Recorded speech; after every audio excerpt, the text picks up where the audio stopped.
Hello, Vlad with a new story from my channel, Amazing Story. Natalia felt like she was being carried along by a turbulent river somewhere upstream, where she was absolutely certain only peace and complete harmony awaited her, both with herself and with the outside world. She wanted to smile all the time, but some part of her relentlessly repeated, "This is wrong. It's not time yet." Quote. Natasha could hardly comprehend what was happening to her. The last thing she remembered was the tall white doors of the operating room, where she was wheeled down a long, cold corridor. Pashenka. Suddenly, memories flashed through her mind like a bright lightning bolt, and the young woman immediately understood who she was and where she was. Natalia was lying in the intensive care unit of the city maternity hospital. But she had no idea how much time had passed since she gave birth to her long-awaited son, Pavlik. She and her husband had been undergoing treatment for a very long time, trying to have at least one child. At one point, Natasha even despaired, but that's when the greatest miracle happened. She finally became pregnant. Everything seemed to be going well, but in the last trimester, serious heart problems developed. The doctor recommended a cesarean section, but she flatly refused. "No, doctor, I'm going to give birth naturally. And no matter what happens, I want my baby to be born naturally." But, in fact, this could be extremely dangerous not only for you, but for him as well, the doctor continued to insist. It's impossible to foresee the consequences of this decision now. Your heart may not be able to withstand such a strain. Quote. But Natalia was completely confident, which, as it soon turned out, was very much in vain. The birth was unusually difficult. Natasha lost a lot of blood, which required 2 transfusions. And now, with great difficulty, she finally came to. Due to weakness, she couldn't even open her eyes right away. Her eyelids fluttered slightly. And at that moment, the voices of 2 men who were in the room at the time reached her. She recognized one of them as Oleg, her husband. He was carefully explaining something to the doctor. Natasha had to focus with all her might to make out anything. When she finally did, she felt goosebumps run across her skin. "Are you sure nothing can be done?" her husband insisted. "Understand, I can hardly even imagine how much money that is, but I'm sure of one thing. If you agreed to help, I wouldn't hesitate. I gave you 30% of my entire inheritance. Just imagine how your life could change." Quote. There was a brief pause, after which the obstetrician firmly said, "Oleg Stanislavovich, don't get me wrong, but I'm not God. Your wife is in critical condition. The chances of her surviving are 50-50. Quote. So, what was I talking about? Her husband chimed in happily. And Natasha, even through the drug-induced haze, felt a surge of discomfort. You said yourself that you had to perform a serious intervention during the operation. You said she could remain in a vegetative state forever, and then I'll have to raise the child alone. Quote. Yes, but, the doctor began hesitantly. However, Oleg interrupted him excitedly. Quote. If the chances of her dying or becoming disabled are just as great as the chances of recovery, then why don't we tip the scales a little in favor of the first? Natasha instinctively clenched her fists under the blanket. What is he talking about? Her own voice screamed in her head. Does he want to get rid of me? You don't even understand what you're asking for, the obstetrician replied sharply. What you're proposing isn't just some kind of forgery. It's a real crime, and I have no intention of participating in it. Not because I don't need the money, but because my conscience and a peaceful life are more important to me. The doctor added dryly that the most he could help with was handling the paperwork, so that it would be easier for him to register his son in his name if Natalia suddenly didn't send him. And I ask you not to return to this topic again, the doctor said coldly. After which the door of the room creaked, and he left. Careful so that her husband wouldn't notice anything. Natalia slightly raised her eyelids so that she could see through her eyelashes what was happening next to her. She could only make out the lower half of her husband's body and his hands, furiously clenched into fists. Frightened, she feigned sleep again, after which she heard Oleg whisper, "I hope that when I come next time, they tell me about your death." And she heard the sound of his retreating footsteps. Everything inside her clenched with horror. It was even unclear how she managed not to scream after these words. She couldn't believe that this came from the man she'd been married to for almost 7 years, the one she'd always considered the most reliable and caring person in the world. No matter how hard she tried, Natalia couldn't pretend to be asleep for too long. Half an hour after her husband left, she finally felt safe and risked opening her eyes. At the same time, a young nurse was cleaning the room. While wringing a dirty mop into a bucket, the nurse noticed the patient blinking frequently. "Oh, you're awake," she said cheerfully, looking towards the door. "I'll tell the doctor now. Just go home here." "Wait, quote." Natalia stopped her with a hoarse voice after the operation. "What's your name?" The nurse looked at her with slight surprise. "Claudia. Well, you can just call me Clava. That's what everyone calls me." Natasha nodded slightly. "Clava, I have one big favor to ask of you." Quote.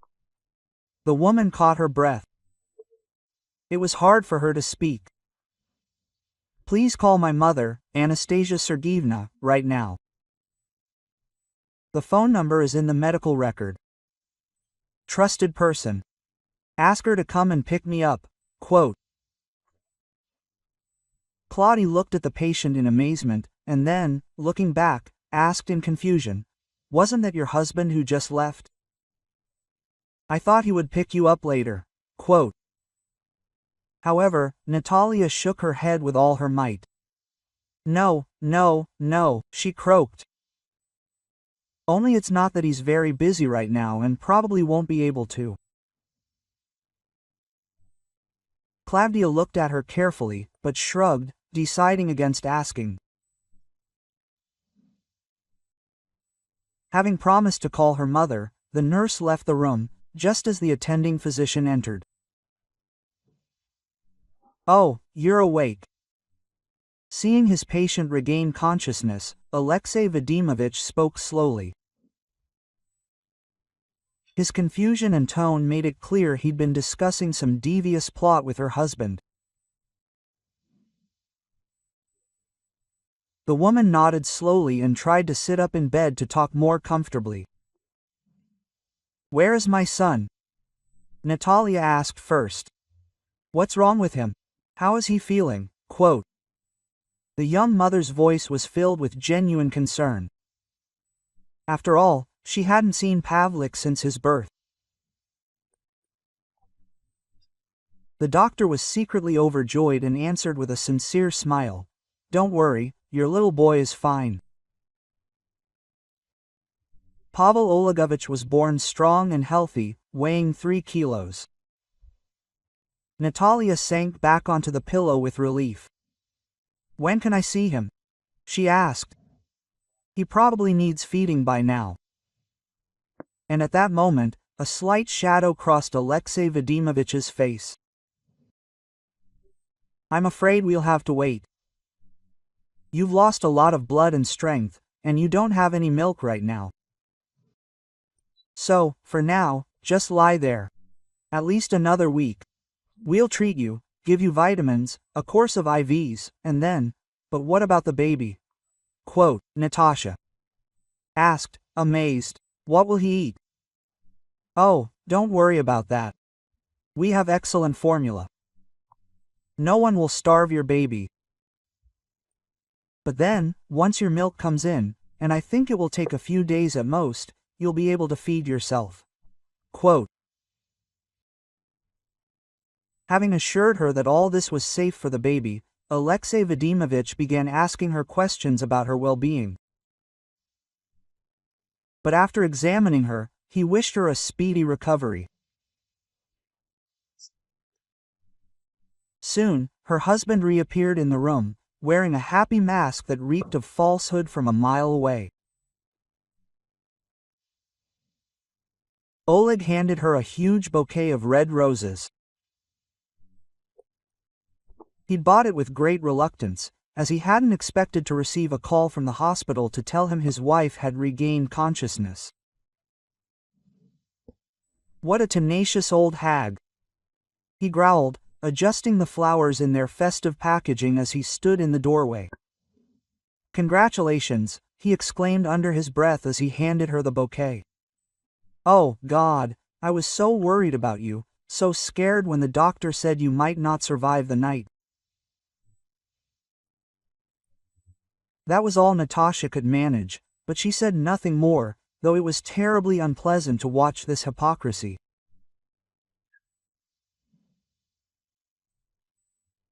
Oleg hesitated for a moment next to her bed, and then, sitting down on a creaky chair, he tenderly took her hand, feigning genuine concern. Darling, I love you so much, Lon purred, and Natasha was forced to force a weak smile in response. I didn't want to upset you before you got better, but then again, you'll find out sooner or later anyway. Her husband pretended to look away, embarrassed. Natalia's heart began to beat faster. What happened? Oleg sighed heavily and looked at her intently. Your mother called a couple of hours ago and told me that your second cousin Susanna Igorovna had passed away. Oh my God, quote. Natasha felt her heart sink. She didn't really know this relative, and Susanna had emigrated to Israel almost 20 years ago. However, they occasionally corresponded with her mother, and she often told her about her relative's life abroad. The news was still very sad. I sympathize with you, her husband continued. But you know, your grandmother unexpectedly turned out to be unusually generous to you. And at that moment, a greedy expression flashed in Oleg's eyes. Then a triumphant smile spread across his face.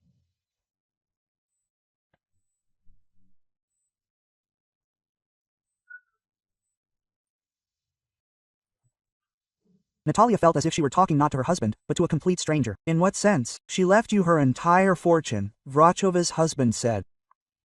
And that's 30 million rubles plus some real estate.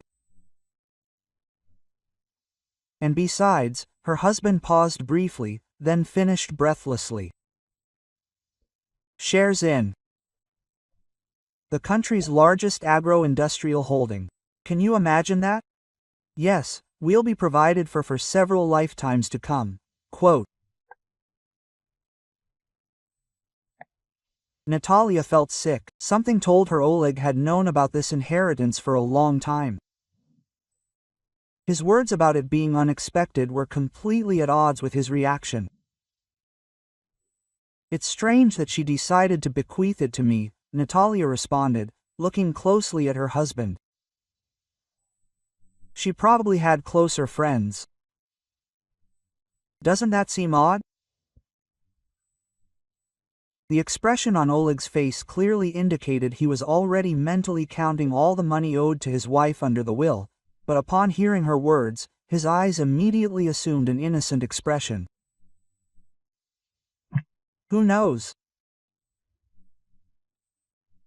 I can probably guess she wanted the money to go to someone truly close to her, not to the strangers she lived with. Natalia didn't quite believe his words. Of course, Oleg had learned about his great-aunt long before he overheard her phone conversation with his mother-in-law. Both women were talking on speakerphone, so Oleg heard everything perfectly. Realizing that, with luck, he could significantly improve his affairs, Oleg began keeping a close eye on the elderly woman. When he learned that her health was failing and she had no direct heirs, he realized his moment had arrived. His job allowed him to have some connections abroad. Sending his little man to an elderly relative, Oleg let her know that her cousin's granddaughter was going through a very difficult time in her life, and only her grandmother could help her. Having thus gathered Sasanya and asked her not to tell her mother, Natasha, saying she was ashamed, Oleg could only wait. He had worked for a long time in a law firm and was considered an excellent specialist. And that's precisely why he was confident that if his wife died, he would inherit everything without a problem. Natalia, meanwhile, continued her treatment. A couple of days later, her milk did indeed come in, and she was finally able to breastfeed independently. While doing this, she often wondered what to do now that she had come into a large inheritance. Clearly, she could no longer trust her own husband, so she tried to think of a way out. Meanwhile, Natalia began spending more and more time with Klavdia. The young nurse regularly cleaned their room, and they had become friends without noticing.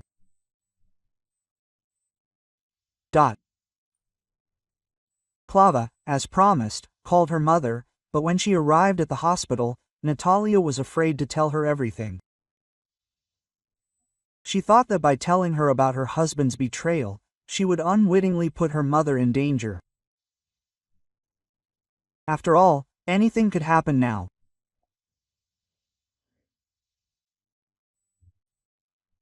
As she cradled tiny Pavlik in her arms, she noticed the nurse's gaze fixed on them. Klava was cleaning the room, but when she saw her baby in her arms, she froze. She had seen Natalia and other young mothers feeding or interacting with their babies before. But today, feminine envy was clearly visible in her eyes. Quiet tears streamed down her cheeks. Klav, what's wrong? Natasha looked at her in confusion. Did something happen? She sniffled and, quickly brushing the tears from her face, continued washing the floors. In response to her question, she merely shook her head sadly. Well, I look at you and think, how lucky you are. Becoming a mother is the greatest happiness of all. Single quote quote. Natalia hesitated, embarrassed, and replied, yes, I understand, but you know, it didn't just happen. It took a lot of fighting for it. I told you, remember? Quote. The nurse nodded, but said without looking, you're doing well. Fate itself gnawed away her baby, and I lost my fight. Quote. Klava put the bucket down and only then looked up at the confused Natalia. I had a miscarriage 2 months ago. She pushed the rag away with all her might, as if she had put all her emotions into it. And since then I can't have children. The doctor said something was damaged inside. Natasha sympathized with her, and then Klava carefully sat down next to her on the edge of the bed. Oh, Natasha, if you only knew how I dream of a baby. After all, when you have your own little one, the world immediately becomes brighter, and you don't need any husband nearby, even for nothing. Natalia looked at her sadly. Well, I still think you need a complete family, both a mother and a father. In response to this, Klava only snorted contemptuously. Well, yes, of course, my husband, you know how he was admitted when he found out about everything. He said he didn't need a big-mouthed woman. Can you imagine? Bitter tears glistened in the nurse's eyes again. He said he didn't sign up for second-class housing and left. Throw in the tact. Who did he leave for? Nothing at all. A month later, she brought back a test with 2 strips. Just as ordered, so to speak. Klavdia turned away, covered her face with her hands, and burst into tears. Trying to console her and support her, Natasha gave her her little son for a while. When Klava took Pasha in her arms, her face lit up with a beautiful and tender smile. What a cutie, she said, crying. My son or daughter should have been the same. The nurse began rocking Pavlik and almost stopped paying attention to Natalia, so it was with great difficulty that she managed to get the child back. Well, okay, you probably need to go to other wards, right? Natalia wanted to hint that it was time for her. Klava looked at her strangely in response, as if in a trance, took her bucket and mop and left the ward. Natalia herself was understanding, believing that the grief had overwhelmed the nurse too much. That night, Natalia asked the doctor to leave Pasha with her.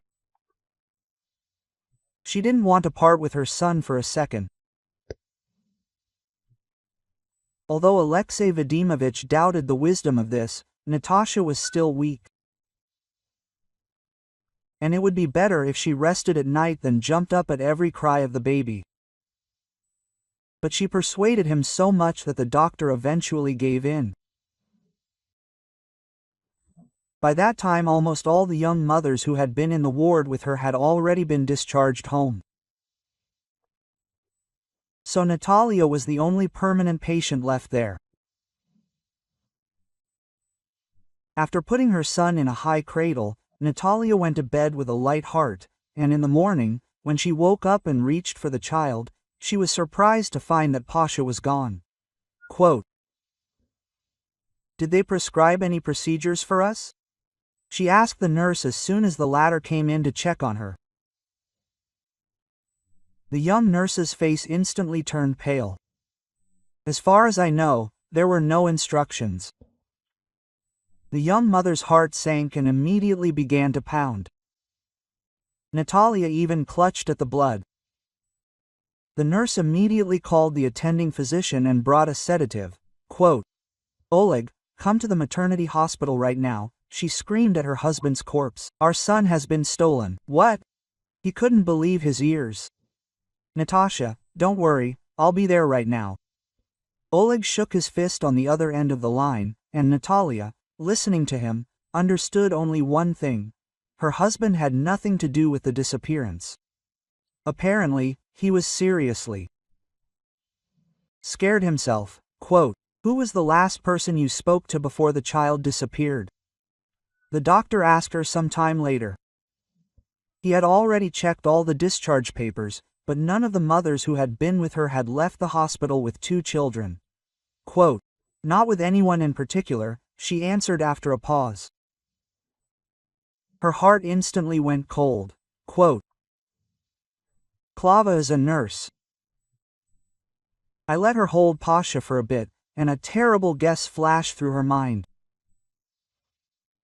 And the doctor's face, which immediately turned gray, clearly indicated she was right.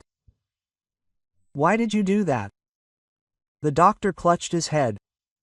Don't you know? Children should never be given into the hands of strangers. Only if they are your relatives or someone you truly trust. Quote. Natasha was frightened. After all, she really didn't know anything about Klava. They had only known each other for a few days. Calm down, you absolutely mustn't get nervous now, the doctor said decisively, calling a nurse to give her a sedative injection. It's my own fault, the doctor continued unexpectedly. He felt sorry for Klava. She was brought to our department right after a miscarriage. Her condition was very serious. We thought she'd never recover, but fortunately, she did. Alexei Vadimovich sighed heavily. And then we learned that Klava had a rather bad psychiatric diagnosis in her medical history.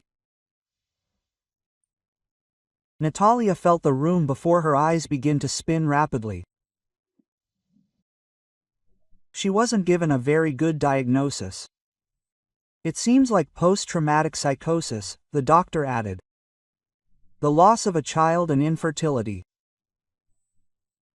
All this negatively affected her psyche, but we couldn't throw her out on the street. After all, her husband left her, so we took her in and allowed her to stay as a nurse.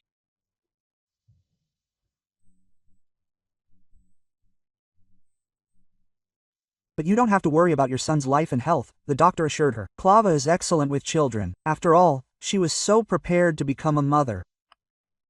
So, most likely, this is simply an uncontrollable desire to have a child, and not a specific resentment towards you or the baby. Despite these reassurances, things weren't getting any easier. When my husband arrived, he started yelling at the entire staff at the top of his lungs. What's going on here? Who's stealing your children? They snatched them right from under their mother's nose. Is that even normal? When the doctor tried to explain, my husband almost attacked him. So you're telling me some sick nurse stole a child, and no one knows where she is? I'll sue you too. You'll spend the rest of your days in jail. Alexei Vadimovich tried to calm him down, but Oleg was beyond stopping. I don't care about your consolation. Call the police, declare an interception plan, and do something already. My husband's eyes were burning, but Natasha wasn't entirely sure whether this was genuine affection for her son or some kind of elaborate stunt. However, she didn't have long to ponder. Her hands and feet suddenly froze, and her heart began to pound so hard that the young mother, unable to bear the pain, lost consciousness. Quote.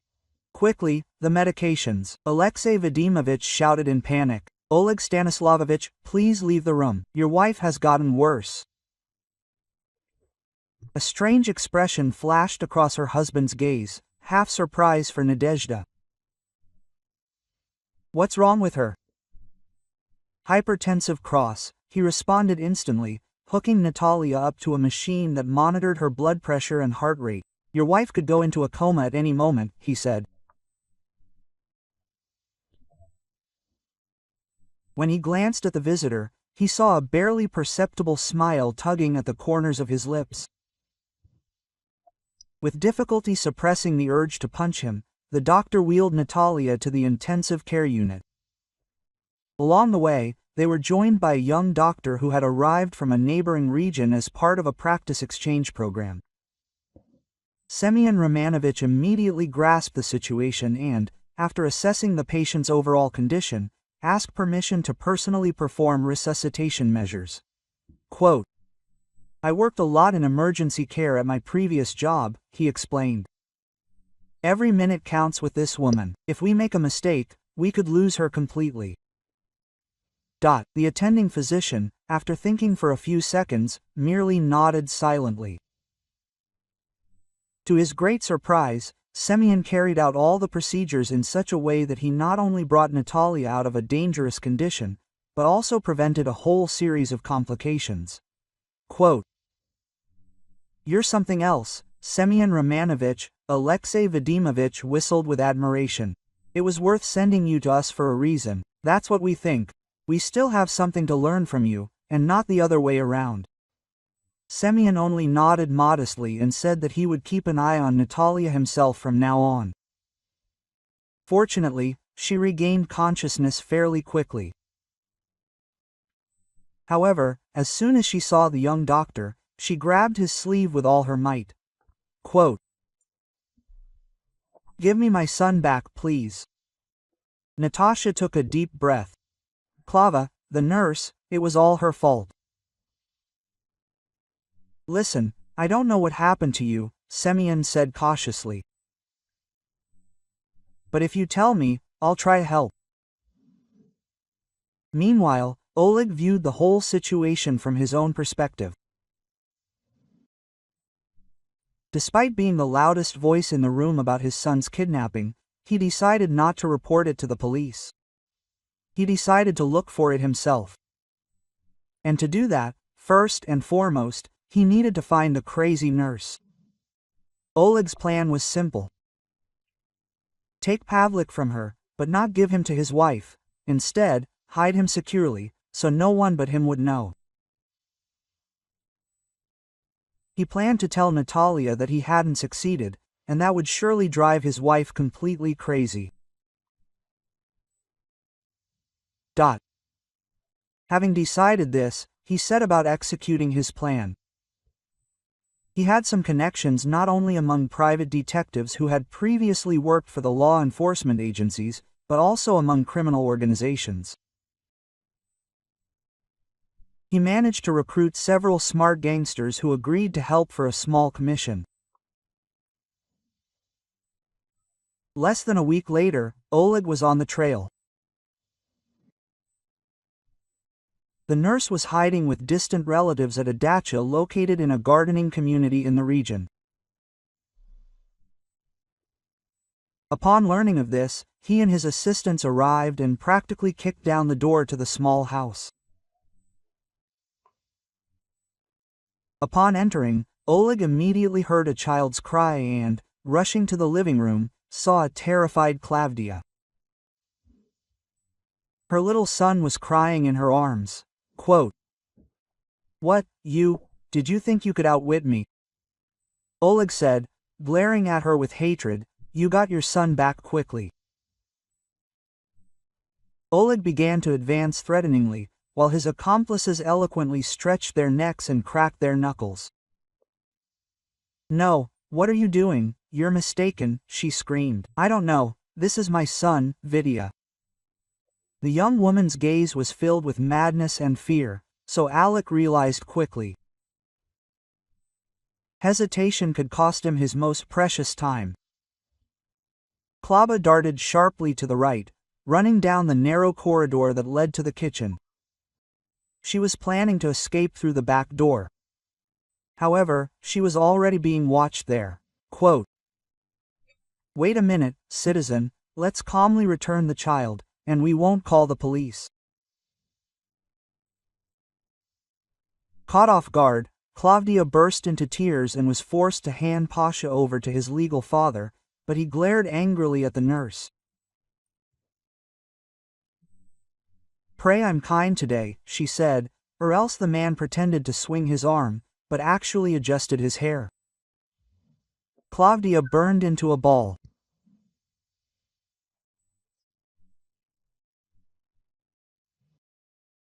Grinning like a shark, Oleg said, "We'll do this. You run as far away from the city as possible and you'll sit as quiet as a mouse, so she doesn't even think of uttering a peep about who you gave the child to and when.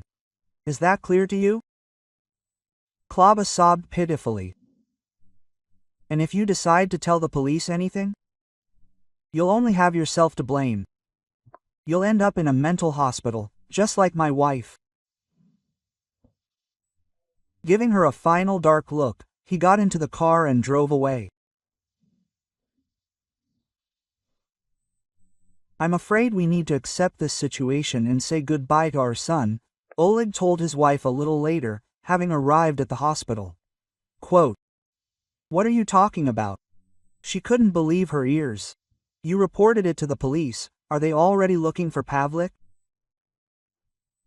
Her husband simply sighed deeply and, looking up, said, "Of course they are, but you understand, this Klavdia, she's absolutely insane." It was hard to accept, but she could do anything to the child. Natasha felt her heart being squeezed again in a steel vice. No, Alexei Vadimovich said she was simply grieving over her loss. But she posed no danger to the child. Quote, "And you believed him?" Oleg raised his eyebrows skeptically. "It's just to calm you down, and to shield the hospital." Natalia looked at the mush and began to toss and turn, sobbing hysterically. "Just what I need," he chuckled to himself. "Cry, it might get worse." Satisfied, he drove from the hospital straight to the rented apartment where his newborn son was staying at that very moment. He was under the round-the-clock care of a specially hired nanny and governess. Oleg did everything he could to ensure the child wanted for nothing. Quote, "Well, Pash?" Shaking a rattle in front of the baby's nose, the father said with a smile. "Soon we'll be rich as kings. We just have to wait." Tiny Pasha, uncomprehending, just stared with his small, naive eyes. For the rest of her stay in the maternity hospital, Natalia felt like she was in prison. Although she had recovered physically, she was a complete wreck mentally. She grieved for her missing son and simply didn't have the strength for anything other than the mandatory procedures and medication. By the time she was discharged, the young woman literally couldn't stand on her own 2 feet, so much so that she had to use a wheelchair to get to her husband's car. Oleg wasn't exactly jubilant on the inside, but outwardly he feigned grief. But as soon as Natalia turned away and the doctors looked the other way, his face took on a slightly arrogant expression.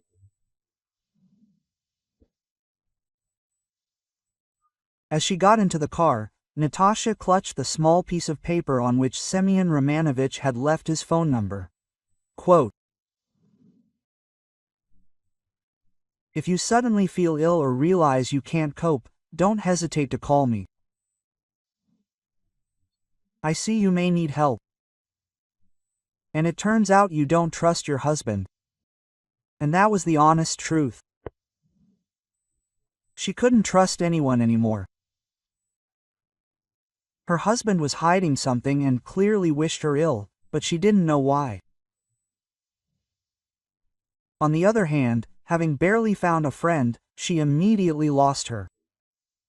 After all, Klava had betrayed her so vilely. And only the young doctor remained with any trust. Semyon was the only one who didn't try to calm her down or convince her to let things go. No, he simply offered to help. When Oleg brought her home, the first thing she wanted to do was scream loudly and wildly. She couldn't calmly walk past the brand new nursery, which they had specially furnished before she went to the hospital. Quote, "Why didn't you clean anything up?" she asked her husband, almost screaming. "You knew it hurt." She looked into his eyes, but saw only emptiness there. Oleg smiled awkwardly. Quote, "Sorry, honey, I got carried away. These searches are at work, projects, I'll fix everything." Natalia couldn't say for sure, but at some point it seemed to her that her husband had left the nursery open in that state on purpose.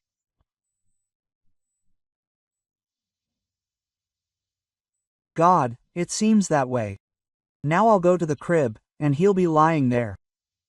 You can't imagine how hard this is. Natalia shook her head and went to the bedroom, where she locked herself in to drown her sorrows. Oleg, meanwhile, was rubbing his hands contentedly. It seemed the plan would work faster than he expected. After all, with each passing day, his wife was sinking deeper into depression. The only thing he didn't realize was that Semyon had begun following him. The young doctor suspected something was wrong when he saw Oleg's true face one day. And at that moment, he realized that Natalia was wary of her husband for a reason. For several days, the young doctor diligently followed, even taking a short leave of absence from work. He followed Oleg closely, and in the end, he even followed him to the very house and apartment where Natalia's cunning husband kept his young son. To achieve this, Semyon had to pretend to be a courier and, under the pretext of delivering something, sneak into the entrance.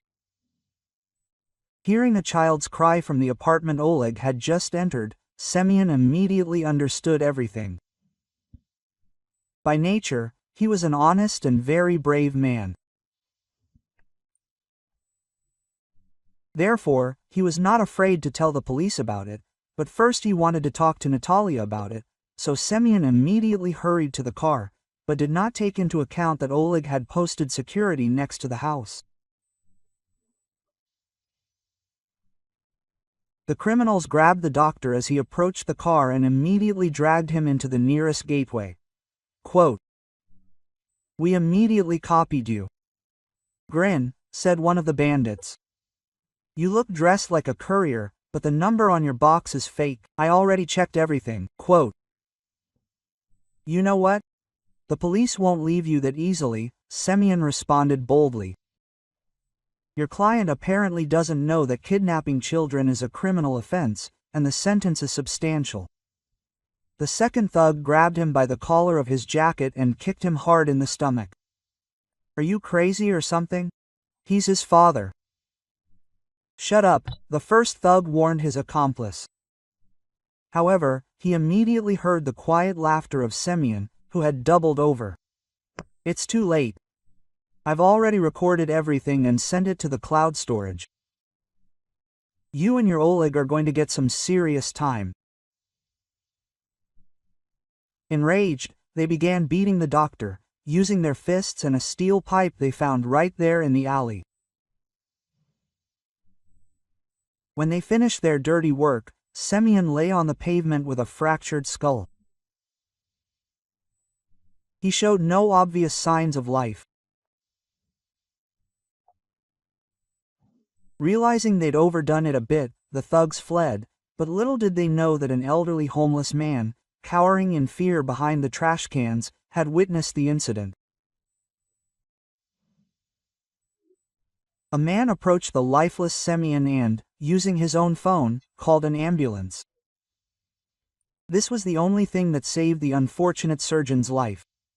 He soon ended up in intensive care. At first, local doctors were wary of making any prognosis. But fortunately, Semyon eventually regained consciousness. However, he couldn't describe what he had seen. He had almost completely lost his memory. The only thing he could remember was getting behind the wheel that morning. But where was he going? Why, Semyon couldn't say. Meanwhile, on the other side of town, the unfortunate Natalia was desperately trying to find any clues. She wanted to find Klava. She felt her son was alive, and the nurse seemed to be the only one who could tell her the truth. The young woman scoured social media, trying to find any news reports, but all was in vain. To make matters worse, Oleg continued to add fuel to the fire, deliberately causing her to suffer. Quote, "Natasha, that's enough already," her husband said, rolling his eyes dramatically. "My son is gone. He might still be alive, but he's living with Klava somewhere in the north. How can you be so heartless?" She wondered. "Your child has disappeared, and you've stopped searching and are just moving on with your life." Shaking her head, she went into another room. She didn't want to talk to him anymore. Oleg, meanwhile, began staying late at work, leaving Natalia to cope with her own grief.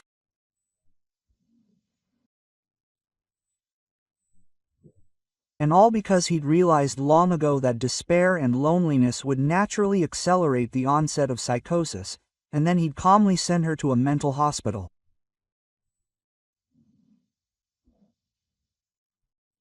And all this time, he'd skillfully hidden his mistress. Natalia had no idea, and yet it was Karina who gave him the idea about the inheritance.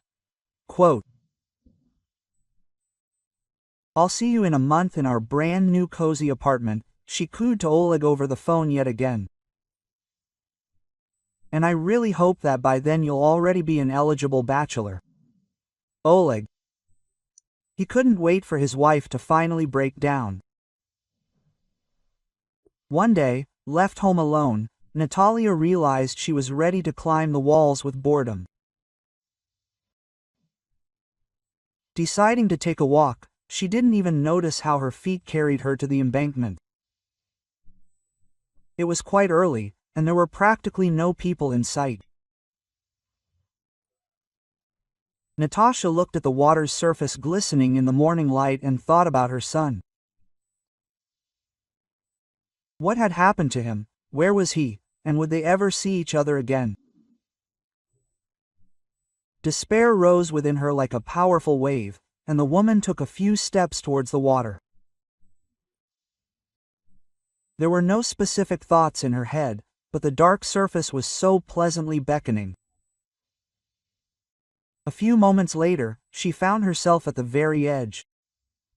"Natasha, don't!" A familiar voice cried out behind her, and someone abruptly grabbed her arm. Klava. Her amazement knew no bounds. The runaway nurse stood before her, completely broken. She had lost a lot of weight during this time, and pure fear splashed in her eyes. "Forgive me, Natasha," Claudia collapsed on her knees before her. "I don't know what came over me. I would never have harmed Pasha. It was beyond me." Quote. Claudia choked on tears, and Natalie, finally coming to her senses, pounced on her as if she were a mother bear who had lost her cub. "Where is he?" she growled, grabbing the former nurse by the collar of her jacket. "Where have you put my son?" Natalia couldn't contain herself any longer. All her pain, all her torment and uncertainty poured out in a powerful stream of rage. "How could you even think of such a thing? I've regretted it 100 times already," Klava justified herself to her. "When your husband's people came to me, I thought it was time to say goodbye to life." And at that moment, Natalia seemed to freeze. "What did you say, my husband's people?" Klavdi slowly rose to her feet and wiped away her tears. "So isn't Pavlik with you again now?" "I thought Oleg brought him home a long time ago." Quote. Natalia shook her head very slowly and instantly turned pale. "Don't you remember what they talked about?" Natasha asked her quickly. Perhaps they mentioned certain places on the street, but Klavdi only shrugged sadly. And then she remembered something.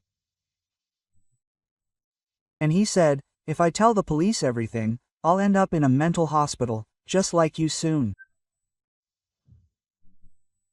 Something clicked in Natalia's head. The picture seemed to come together. He needed the child so he could become his legal guardian until he came of age and manage all the money. Well, of course, Oleg was after the inheritance. Not believing she'd let him fool her so easily, Natalia rushed home without even saying goodbye. She tried calling Semyon. She wanted to share the news, ask for help, but he didn't answer. From that day on, she began following her husband, realizing he was hiding Pasha in another apartment, probably a rented one, and soon she found that very house.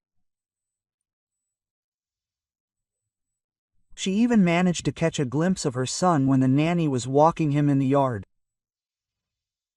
More than anything else, she wanted to rush to her and snatch her child away, but she knew that if she did so, she would risk losing everything. Her husband would probably hide the child somewhere else and lock her up in a mental hospital. After taking photos of her son and the nanny on her phone, as well as pictures of the house, Natalia, without wasting a minute, went to the police. However, at first, none of the investigators took her seriously. "You're kidding me, citizen," an elderly policeman told her. "This is such a stupid story. How can a father find his own son and then claim he disappeared?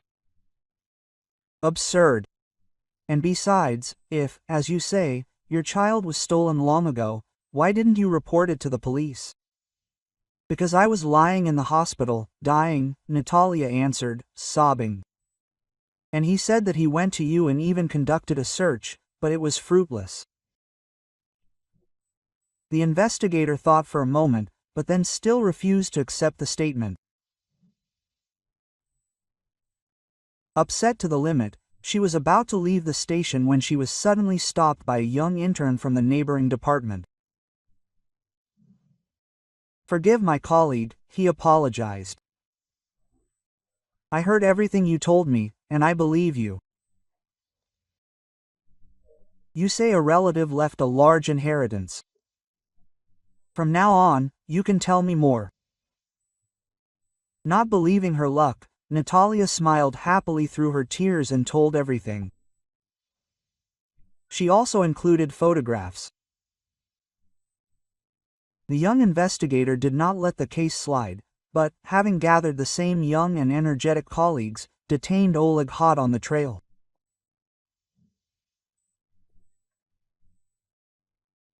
Despite his resistance and attempts to make his wife look crazy, the police checked him thoroughly, finding not only little Pavlik, but also a whole series of Oleg managed to pull off a scam.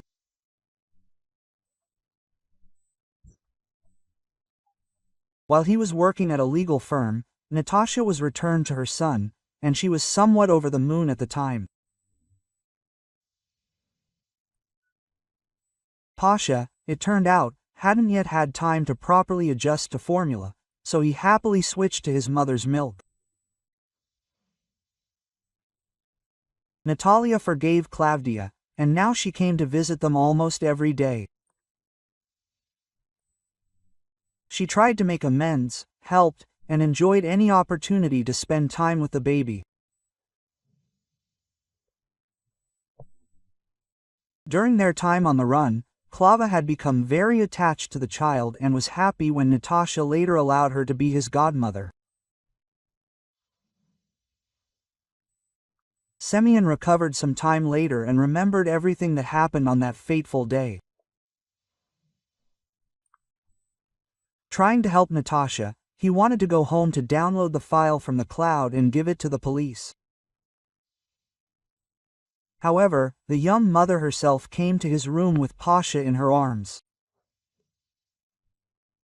Seeing the young doctor's shock, she explained that when she couldn't get through, she initially thought that he was just busy. However, the further she went, the more anxiety grew in her heart. And in the end, she went to the maternity hospital to ask where Semyon was. "That's how I found out what happened to you," she said with a sad smile. "And we were found. We're fine." Semyon was happy to hear such news. After showing her the recording made in the alley, they decided it would be another excellent piece of evidence to ensure Oleg received everything he was owed. And as soon as he was convicted, Natalia immediately filed for divorce. She no longer wanted to be associated with this vile man. Pasha, of course, stayed with her, and 6 months later Natalia married Semyon.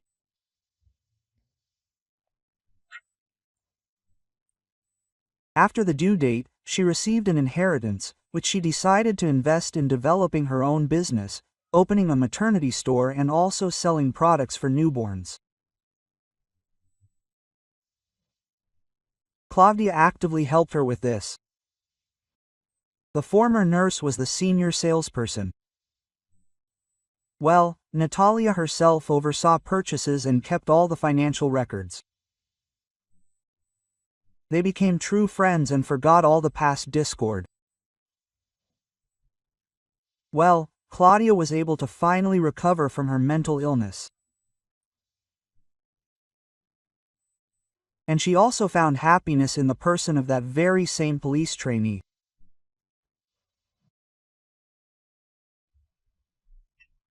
If you like the story, please support me with a thumbs up. One simple action, but it means a lot to me. All the best.